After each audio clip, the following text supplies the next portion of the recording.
नाज़रीन इकराम, हमारे साथ मोहम्मद मतलूब साहब मौजूद हैं और इनके वालिद साहब बाबा यासीन बड़े मशहूर तरीन शख्सियत हैं। और वो जॉइंट्स के और दीगर जिस्म के जितने हिस्सों में जो पेन्स होती हैं, दर्द जो होते हैं, उनके वो मुआलिज हैं और ये उनके बेटे हैं।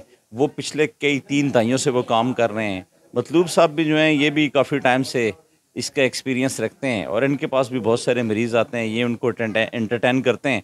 आइए ज़रा मतलूब साहब से जानते हैं कि इनके पास किस किस्म के लोग आते हैं, ये किस तरह का इलाज करते हैं और कितने लोग इनसे मुस्तफ़ीद हुए हैं। जी मतलूब साहब। जी अस्सलाम वालेकुम जी। मैं आपका बहुत बहुत शुक्रिया अदा करता हूँ कि आपने मुझे इस काबिल समझा और मुझसे आपने ये सवाल किए।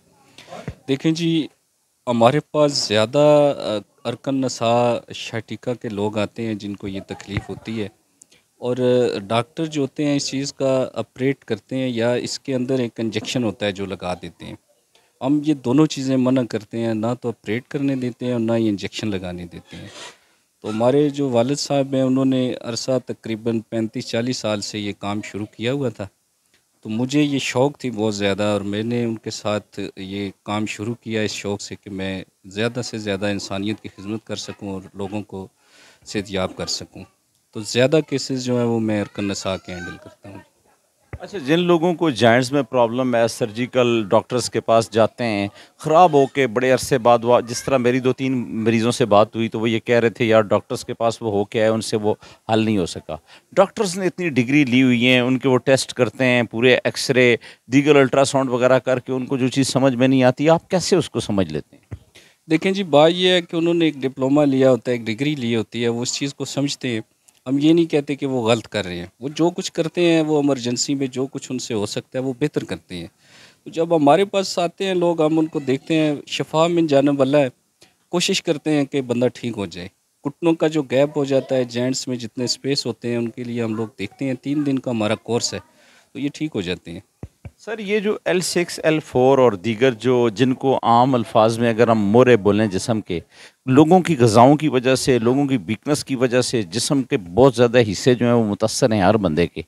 तो आप किस हिसाब से उनको देखते हैं, क्या कितनी ट्रीटमेंट होती है और क्या कहेंगे लोगों के लिए?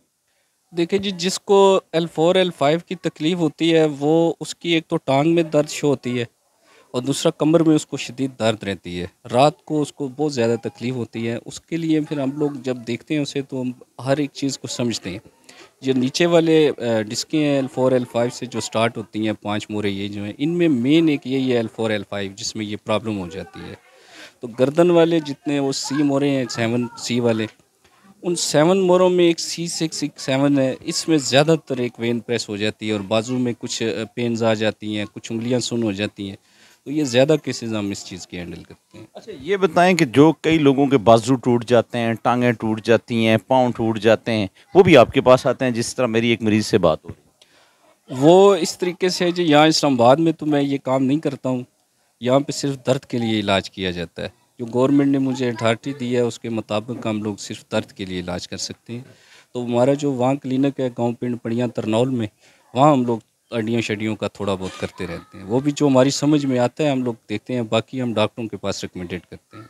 अच्छा, ये आप चूँकि मुआलिज हैं, आपको ज़्यादा पता होगा कि ये जब ये लोगों के जो मोरों के अंदर गैप आते हैं या नसें दब जाती हैं, इसकी वजह क्या बनती है? ये वीकनेस है जी, हमारी जो खुराकें हैं ये नाक़स हो चुकी हैं, कोई वो पुरानी खुराकें नहीं रही हैं। किसी जगह भी देसी घी का कोई चक्कर नहीं है, लस्सी का कोई चक्कर नहीं है, ऐसी देसी खुराक किसी भी जगह नहीं है। विटामिन डी ये सब जितने भी हैं ये सारे इंसानियत में कम हो गए हैं। तो इंसान जो है वो वीक हो चुका है और जब भी कोई भी हरकत करेगा, कोई काम वेट उठाएगा, कुछ भी, तो उसको कमर दर्द लाज़मी हो जाती है। अच्छा, जो लोग आज ये खुराक इस्तेमाल कर रहे हैं, फिर आपके पास आते हैं, कितने लोगों की तादाद में हैं जो आपसे शिफा याब होके गए हैं, या कुछ लोग ऐसे हैं जो मायूस भी हो जाते हैं, जिन्हें कहीं से भी शिफा नहीं मिलती? देखें जी, शिफ़ा का एक ज़रिया बनाया हुआ है, वो कुदरत के अपने हाथ में है शिफ़ा देना। जब उस रब ने शिफ़ा देनी है, तो हम ये नहीं कह सकते कि नहीं होगी। जब उस रब ने नहीं देनी, तो हम गारंटी से ये भी किसी को नहीं कह सकते कि आपको शिफ़ा होगी। शिफ़ा जो है वो रब ने देनी है। अपनी तरफ से हम पूरी कोशिश करते हैं और ज़्यादा तादाद में 80% लोग जो हैं वो ठीक हो जाते हैं। 10-20% लोग हैं जो नहीं भी हो सकते, तो उनके लिए हम कोशिश ज़रूर करते हैं, बाकी मायूस फिर भी नहीं करते, कोशिश करते रहते हैं कि वो ठीक हो जाएँ। अच्छा, एक सबसे इम्पोर्टेंट बात ये बताएँ कि जो इलाज करवाने वाले जो मरीज़ हैं, वो लाखों रुपए लगाते हैं, हज़ारों रुपए लगाते हैं, खर्च करते हैं अपने टेस्ट के ऊपर। आपके पास आते हैं, आपकी क्या फ़ीस है? कैसे एंटरटेन करते हैं? देखिए जी, हमारे बाबा जी जिनका एक नाम है पूरे वर्ल्ड में, पूरी दुनिया में, बल्कि एक नाम रोशन हो गया है। बाबा यासीन के नाम से पूरी दुनिया में लोग जानते हैं, बाहर मुल्कों में भी उनको जानते हैं। शुरू से हम उन्होंने जब ये आगाज़ किया था तो उन्होंने ये इस तरीके से किया था कि कोई अपनी मर्ज़ी से जो कोई देना चाहता है तो वो हम ले लेते हैं। वरना हम किसी से कोई फ़िक्स प्राइस नहीं रखते हैं, कोई किसी से हमारी फ़िक्स फ़ीस नहीं होती है। बल्कि बाबा जी के कहने पर हम उन लोगों पर ज़्यादा खुश होते हैं जो लोग नहीं देते हैं। जिनके पास नहीं होते, इस काबिल होते हैं कि यार इनके पास नहीं है, तो बड़ी शौक़ से हम उन्हें देखते हैं, खुशी से उनको भेजते हैं। मायूस अच्छा, आपका चूँकि पिंड पड़िया में जो आपका घर भी है, वहाँ पे आप भाई और वहाँ पे आपका एक बहुत बड़ा डेरेदारी है, वहाँ पे आप इलाज करते हैं। यहाँ पे आपको ये जो स्पेस दिया गया है अल मुस्तफ़ा वेलफेयर सोसाइटी की तरफ से, उनके हवाले से क्या कहेंगे? देखिए जी, ये सोसाइटी एक नबी के नाम से थी, अल मुस्तफ़ा वेलफेयर सोसाइटी। और मेरा बेसिकली शौक़ जो है वो माज़ूर बच्चों का इलाज करना, जो आ जाते हैं पोलियो में, कुछ ऐसा पैदाशी उनको मसला होता है। ऐसे काफ़ी सारे बच्चे हैं जिनका पैदाशी मसला होता है और हम देखते हैं तो वो ठीक हो जाते हैं। तो मैं ये शौक़ लेकर यहाँ आया हूँ कि ऐसे बच्चों का इलाज करूँ और मेरे हाथ से ऐसे बच्चे जो हैं वो सेहतयाब हो जाएँ। आप यहाँ पे किस टाइम बैठते हैं और कौन से दिन बैठते हैं?